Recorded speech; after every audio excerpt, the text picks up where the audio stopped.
നടന്ന് നടന്ന് മുത്തിന്റെ ചാരത്ത് ഒന്നൂടെ ചെല്ലണം.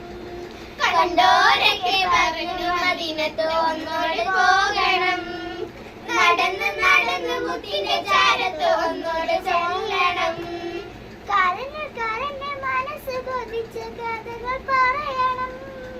കരളു പറിച്ചു കൊടുത്ത ഹബീബിന് ഇഷ്ക് വാങ്ങണം. കരഞ്ഞു കരഞ്ഞു കരഞ്ഞു മനസ്സ് കൊതിച്ച കഥകൾ പറയണം. കരളു പറിച്ചു കൊടുത്ത ഹബീബിന് ഇഷ്ക് വാങ്ങണം. അങ്ങനെ ആശിക്കായി വൈരണം. കണ്ടോരൊക്കെ പറയാം, കണ്ടോരൊക്കെ പറഞ്ഞു മദീനത്ത് ഒന്നൂടെ പോകണം. നടന്ന് നടന്ന് മുത്തിന്റെ ചാരത്ത് ഒന്നൂടെ ചെല്ലണം.